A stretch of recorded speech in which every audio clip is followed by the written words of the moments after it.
Patagonia owner gives away $3 billion company to save the planet. Legal experts propose plan to close Guantanamo Bay prison. Mosques, churches host African migrants bust to New York City. 17 million in Europe had long COVID in first 2 years of the pandemic. Top military officials from 24 countries visit Rohingya refugee camps in Bangladesh. Kashmiri female scholar and political prisoner denied communication with her children. Rapid green energy transition by 2050 could save the world at least $12 trillion.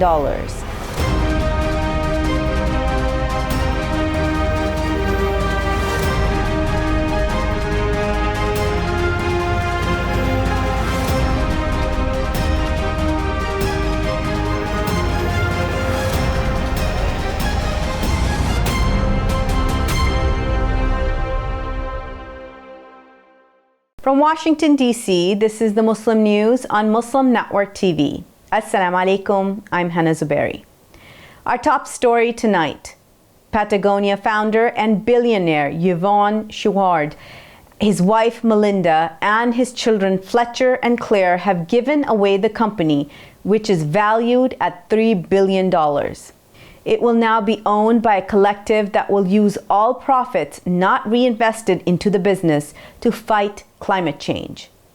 Shakoor is a rock climber turned businessman who started Patagonia in 1973. The company sells outdoor apparel and gear for activities like camping, fishing, and climbing, as well as food and beverages made from sustainable sources. Shakoor explained the decision in an interview published Wednesday by the New York Times, along with a letter on the outdoor clothing retailer's website. He wrote that while we're doing our best to address the environmental crisis, it's not enough. We needed to find a way to put more money into fighting the crisis while keeping the company's values intact. The U.S. Center for Ethics and the Rule of Law at the University of Pennsylvania has proposed a plan to close Guantanamo Bay prison. Among the 13 recommendations is a proposal for President Joe Biden to give the Secretary of Defense the authority to close Guantanamo. Other suggestions include a release of all uncharged inmates and a ban on the use of the state secrets privilege. Co-chairs Claire Finkelstein and Harvey Rishikoff compiled the analysis. They say it's comprehensive and nonpartisan. Rishikoff said given the diversity of opinions presented by the group, reaching consensus on the 13 recommendations was an achievement. Guantanamo Bay prison costs more than $540 million yearly to operate. Legal experts have questioned whether the U.S. has the authority to detain uncharged inmates after withdrawing troops from Afghanistan in August 2021. The U.S. Justice Department announced charges against 3 Iranians. This was for allegedly launching cyber attacks against U.S. and global critical infrastructure. A senior DOJ official accused Mansour Ahmadi, Ahmed Katibi, and Ahmed Hussein Nakian of carrying out attacks. Starting in October 2020, the trio allegedly targeted hundreds of computers in the US, Russia, Israel, and the UK. It also went after organizations in Iran. The ransomware attacks affected healthcare, transportation, and utility companies, as well as a domestic violence shelter and state and county governments. Plaintiffs listed in the indictment include an unnamed township and accounting firm in New Jersey. It also includes unnamed power companies in Mississippi and Indiana. As well, a county government in Wyoming and the Bar Association for a U.S. state were also targeted. Dozens of African migrants bused from Texas are sheltering in mosques and churches in New York City. Texas's Republican Governor Greg Abbott has been busing migrants to the Democrat-led cities. This is to pressure President Joe Biden to stop the influx of migrants. In March, a federal appeals court halted a Trump-era policy barring migrants seeking asylum from entering the United States. A month after the court's decision, Abbott began busing migrants to Washington, D.C. In August, they started arriving in New York City. Omar Niasi is the Imam of the Masjid al-Ansar Mosque in the Bronx. African News reports that he has been sheltering African arrivals in New York City for a year. He said at one time he had had about 170 migrants living in the mosque, which also doubles as his home. The Imam said migrants sleep in tents in the backyard and in the mosque itself. He said he feeds them from his pocket and supplies them with food from his grocery store as well. However, he said it's becoming difficult to continue supporting them financially as bills and expenses increase. Research released Tuesday by a team at the University of Oxford revealed transitioning to 100% clean energy within the next 3 decades could save $12 trillion. Accelerating the transition to renewable energy is the best bet not only for the planet, but also for energy costs, research shows. The study from the Oxford Martin Program on the post-carbon transition was published in the journal Jewel. Scientists continue to warn about the climate and health impacts of fossil fuels while governments prepare for COP27 summit in November in Egypt. Doyne Farmer, Oxford professor and study co-author, said that there is a misconception that switching to clean green energy will be painful, costly, and mean sacrifices. He said renewable energy costs have been trending down for decades. Renewable energy is already cheaper than fossil fuels in many cases. Research shows it will become cheaper across the board in the years to come. 2 international NGOs are seeking to investigate France's role in committing crimes against humanity under a covert military operations in Egypt. US-based NGOs Egyptians Abroad for Democracy and Code Pink filed a complaint with the National Anti-Terrorist Prosecutor's Office, Disclose reported. The complaint is based on a 2021 investigation on France's Operation Cyril in Egypt. The group want the French judiciary to investigate French officials complicit in committing crimes against civilians by providing assistance to Egyptian authorities. The complaint alleges France provided Egypt with information and intelligence. They say that this led to targeted attacks that resulted in the systematic killing and wounding of civilians. Those civilian targets were suspected of smuggling in the Egyptian Western Desert and not linked to terrorism. On Tuesday, Palestinians rallied demanding rights to the natural gas off the coast of Gaza. They also called for establishing a waterway linking the besieged city with the world via the Mediterranean Sea. The protest was held in the Gaza seaport area to spotlight Palestinians' right to gas in the sea. Palestinians laid a symbolic foundation stone for a waterway to allow Gazans to travel far from Israeli restrictions. Sohail al-Hindi, a senior Hamas leader, urged the international community to fulfill its obligations and end Israeli violations that threaten regional stability. The first Gaza gas field was discovered in the 1990s within Gaza territorial waters. It's 23 miles west of the Gaza Strip in the Mediterranean waters and was developed in 2000 by British Gas. The second gas field is located on the sea border area between Gaza and Israel. 17 million people in Europe had long COVID in the first 2 years of the pandemic.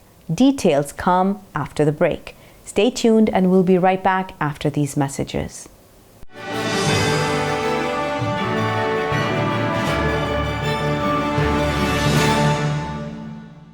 A free 3-minute online chat can give you the personalized tips you need to start boosting your retirement savings today. If I could be you, and you could be me for just 1 hour. If we could find a way to get inside each other's minds. Walk a mile in my shoes. Walk a mile in my shoes. Well, before you abuse, criticize, and accused. Walk a mile in my shoes. There are 16 million children struggling with hunger in America. That's 1 in 5 daughters, sons, neighbors, and classmates who don't know where their next meal is coming from. Yet billions of pounds of good food go to waste every year. It's time we do something about it. Feeding America is a nationwide network of food banks that helps provide meals to millions of kids and families in need. Visit feedingamerica.org to help them feed even more. Together, we can solve hunger. Together, we're feeding America. Rise up, I'm gonna make a difference. Rise up, take back what's mine. Give power to the people. Some dreams never die. Can I get a witness? You know that it's right. 'Cause we gotta rise up and teach the world to unite.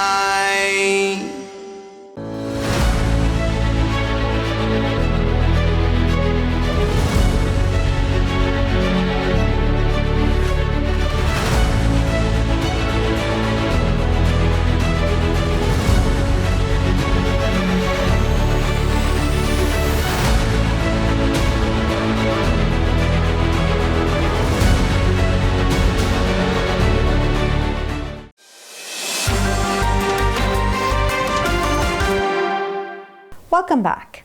At least 17 million people in Europe experienced long COVID in the first 2 years of the pandemic, the World Health Organization reported Tuesday. And millions may have to live with it for years to come, the agency said. The data is based on new modeling conducted for WHO Europe by the Institute for Health Matrix and Evaluation at the University of Washington School of Medicine. It suggests females are twice as likely to males to experience long COVID. The risk increases dramatically among severe COVID-19 cases, research shows. The study looked at people across the 53 states of the WHO European region who may have experienced the post-COVID-19 condition. Top army officers from 24 countries visited Rohingya refugees in camps along Bangladesh's southern border district of Cox's Bazar, official sources said. The delegation included Bangladesh Army Chief General Shafiuddin Ahmed and U.S. Army Pacific Region Chief General Charles A. Flynn. They spoke with Rohingya leaders and refugees who seek to return to their homeland of Burma's Rakhine State. Syed Ullah, a Rohingya camp leader, said those displaced want their citizenship back before returning to their homeland with a guarantee of safety. He said relocating the Rohingya people to a third country is not a real solution. Bangladesh is hosting more than 1.2 million Rohingya, most of whom fled a brutal military genocide in August 2017. An Indian Muslim journalist will remain imprisoned despite securing bail from the Supreme Court, a police officer said Tuesday.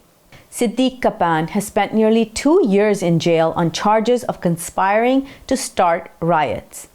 Santosh Verma, a Lucknow jail official, said Kapan is material to another investigation by India's Enforcement Directorate. Kapan will remain in jail as the probe is pending, the Press Trust of India reported.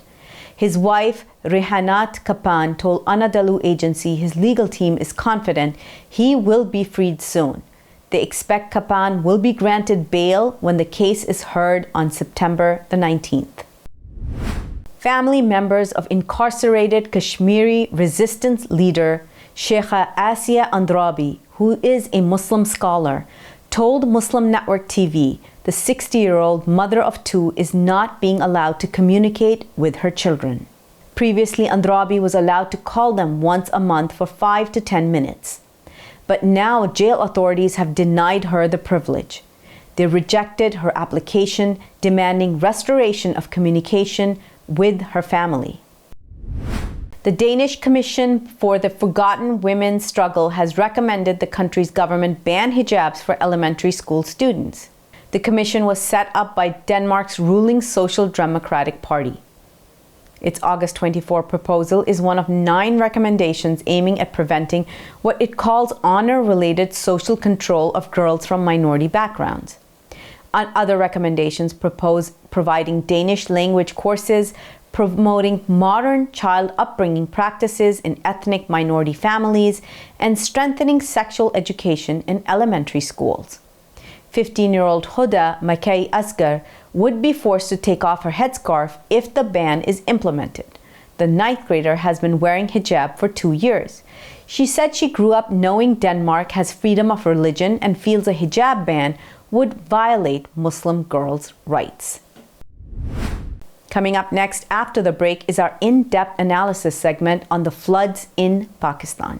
So stay tuned and we'll be right back after these messages.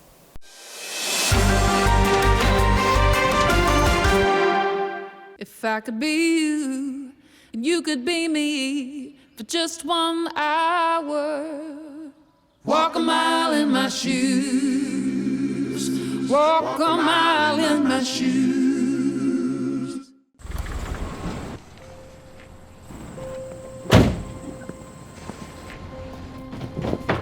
Dad, they took over my bedroom. Come on, come on.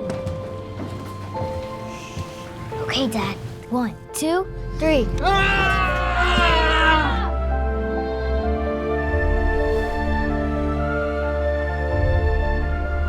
Dad!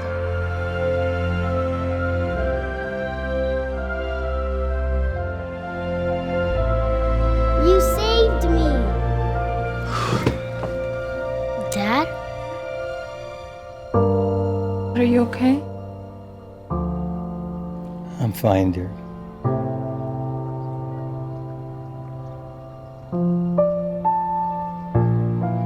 Your hero needs you now, and AARP is here to help.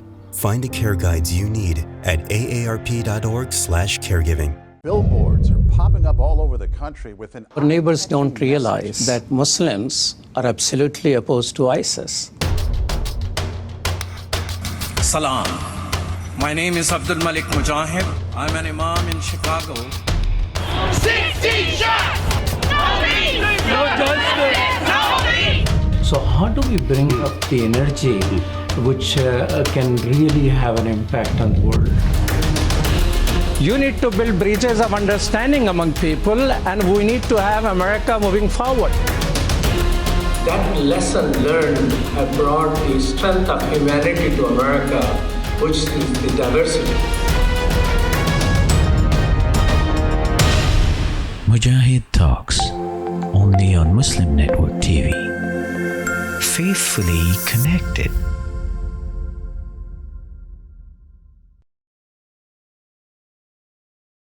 Assalamu alaikum!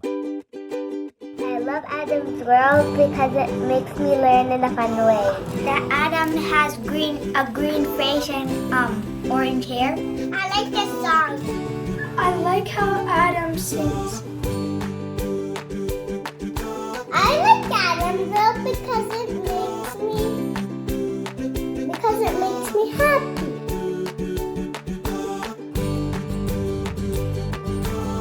What? No. No. No. And here's Adam and here's Anissa. Adam is and his sister. Adam is a boy and he is very smart.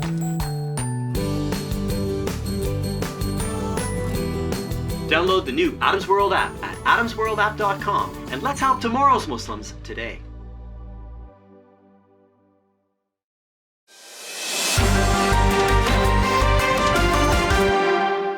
Welcome back. To discuss the current situation of floods, rescue and relief operations in Pakistan, let's go to Imam Abdul Malik Mujahid. Over to you, Imam Mujahid. Thank you, Hena. Pakistan has become the ground zero of climate change disasters. 1/3 of countries underwater, train services are for weeks suspended, and it will take few months before water recedes. What people are doing, where are they sleeping, how are they eating? We have someone directly from Pakistan in a flood zone of Shakoor, which is a town in southern Pakistan in Sindh.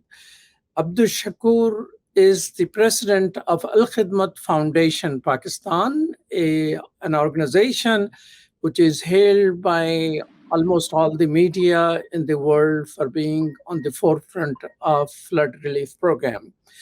Abdus Shakoor Sahab, welcome to Muslim Network TV. Assalamu alaikum.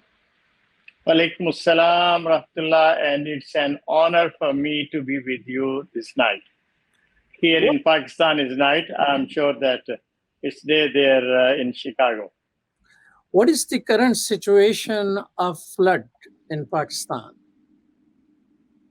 I had a travel this morning. I started from Lahore, came to Rajanpur, Fazilpur, and areas of southern Punjab, where the flood had a devastating effect on the people. These two districts are the only district in Punjab which are hard hit. People are still under the skies, but the land is now drying there. And I do hope that within 10 days to 2 weeks, many of them will go back to their places where they had their houses. People are being provided the tents right now. Of course, it will take months for them to rebuild whatever the structure they can for their livelihood. But when we came to Sindh area, water is still all around. There are many villages which has no access directly to the road or other places, except that they have to take the boats for their food, for their patients, and for all other things needed for them. So Alhamdulillah, Al-Khidma have 25 different boats in areas, and we are trying to provide them the clean water, medicine, food, and others. At the same time, Air Force or Navy helicopters are also dropping food into those areas where access is not at this time point possible. Considering that Pakistan is mostly a dry land, not much water, not many lakes, how are you getting boats to help people?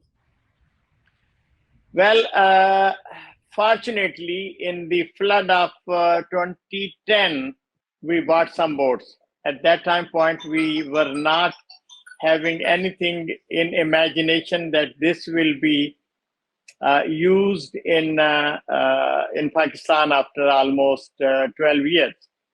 So some boats, we already had it. We trained some workers annually, taking them to the riverside. And Alhamdulillah, we have trained workers as well. The rest we bought or we borrowed and hired the boats from Karachi, from different lakes and other areas, Alhamdulillah. So it is said that 30 million plus people are in need.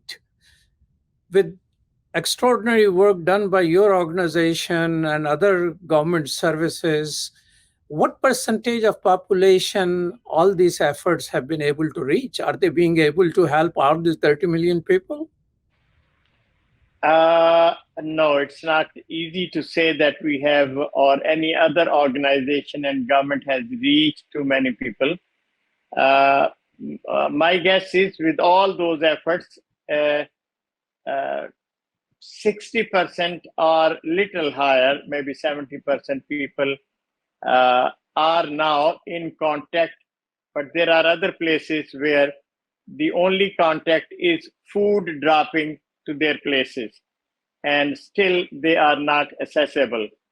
But hoping that rain stopped right now and the water is receding, and within next week or 2 weeks, inshallah, these areas will be reachable. So you're currently in Shakoor, which is Sindh, and you're saying water is present there. Is water rising or receding? What is is it a worsening situation in Sindh or it's somewhat improving? No, water is receding and it is improving. Actually, there was a current of water coming from Sindh River, but that current has passed now, and hope, inshallah, no further rains, it will recede, inshallah. So what are the current needs of people in the flood zone? Because some people in Chicago are collecting clothes for people to ship there. Of course, they are all well-meaning people, but according to your assessment, what are the top things people can do to help people who are devastated by this change? First of all, I will not recommend any brothers in UK, in USA, in Australia or other places to send the shipments. It is very costly. The amount you will spend in shipping, almost with that cost, you can buy the same things in Pakistan in a better position and easy to handle. When it comes to the seaports, again, it's a big process to handle that and bring those things to areas where it should reach. And especially with clothes, it is again something which is very difficult to match those kind of clothes with the people who are living in Pakistan. They are not used to wear the pants or the kind of shirts which are available in Europe and people are wearing it. I would prefer that if they can send bed sheets, you can use it as a taband. You can cover your body with that. You can spread it on the bed or make it a dining, table with that. So those kind of things which are commonly used in these areas are needed much more than those kind of dresses which comes from European countries. We saw in some videos Al Khidmat volunteers creating a wire bridge to save lives. So it looked pretty heroic. So there must be a whole lot of people in Pakistan helping other people. Are somebody keeping track of those heroes? Are they being recognized? Because that will encourage others to get into this work. Definitely, Mujahid Bhai, that was something which when I saw that video and I got this news, I could not sleep whole night. It's excellent. And you cannot believe that people will take the risk to use the ropes on the electric wires and passing through those and going into the other end of the river and then cutting those ropes and then putting the other ropes and bringing people back safely and demonstrating that could be done by these heroic people. We are recognizing them. Inshallah, I hope that on a very high level, we invited them into Lahore. We asked them, what do you need? They made a very simple demand. They said, we need at least 2 ambulances into our neighborhood. So one of my friends said, all right, if this is the demand, I'll do it right now. Alhamdulillah. Very simple people, but that should not mean that we should not recognize them, inshallah. After this rescue and relief period, we will call our heroes to a national stage and introduce them to the world, inshallah. Now, in America, almost everybody is raising funds for Pakistan flood relief. Are you seeing any American Muslim organization in the field there? HHRD is working in some areas, and there are other NGOs from Britain and from other areas also working there. But the problem is that all these NGOs have only employees with them to go into the field and work. Al-Khidma has the blessing by Allah subhanahu wa ta'ala that at least 25,000 workers are on ground from Karachi to Gilgit and from Gwadar to Chitral and working selflessly. So there is no match with that. I will recommend for all organizations around the globe that let's make a bridge and make a partnership so that the work on ground is recognized properly and done through those who know the area and they are already on the ground. What is the size of Al-Khidmat in terms of dollar amount?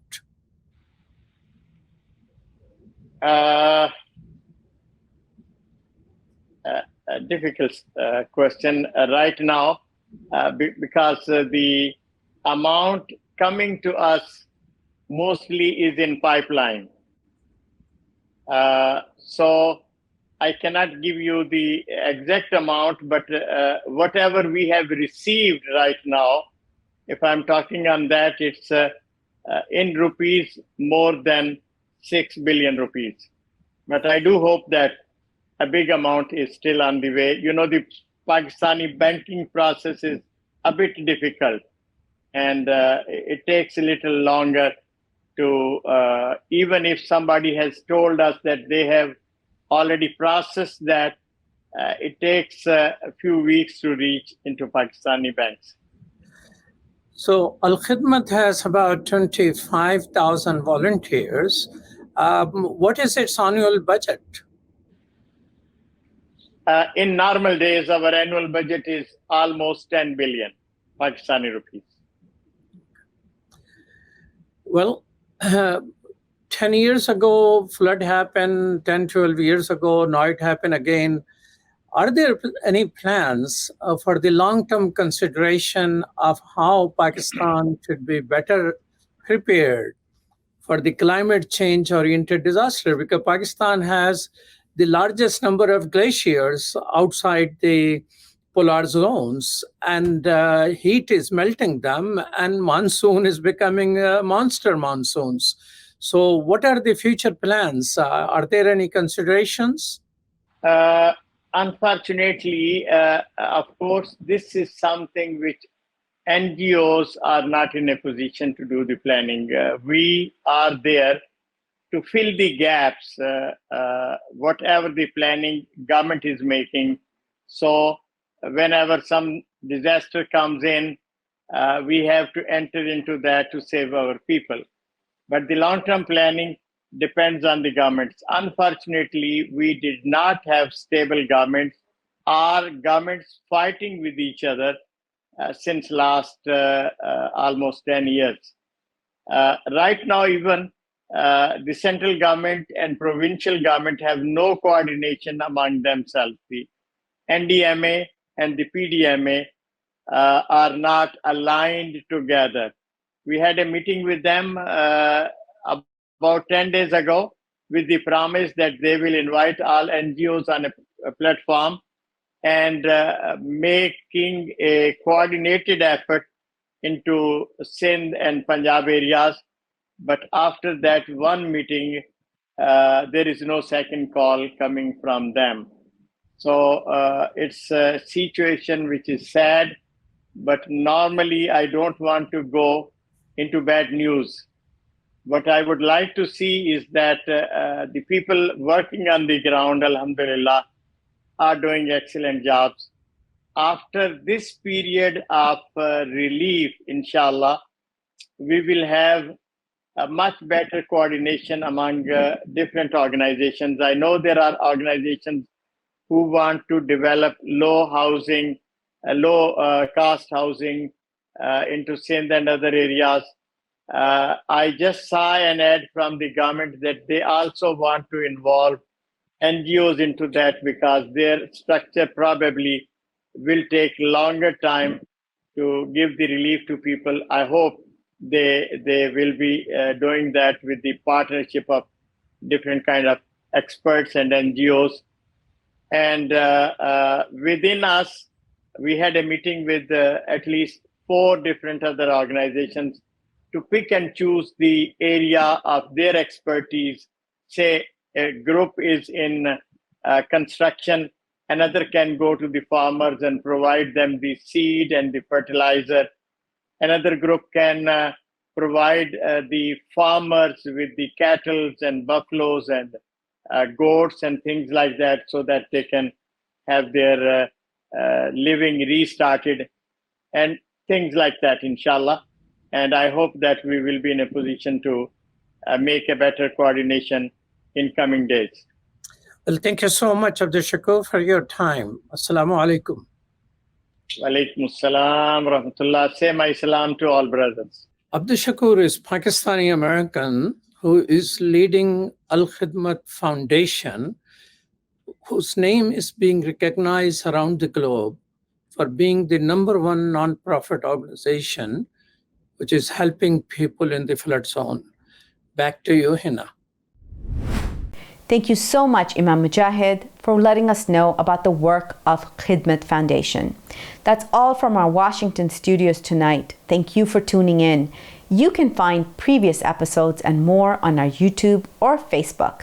For more content, keep watching Muslim Network TV or visit muslimnetwork.tv.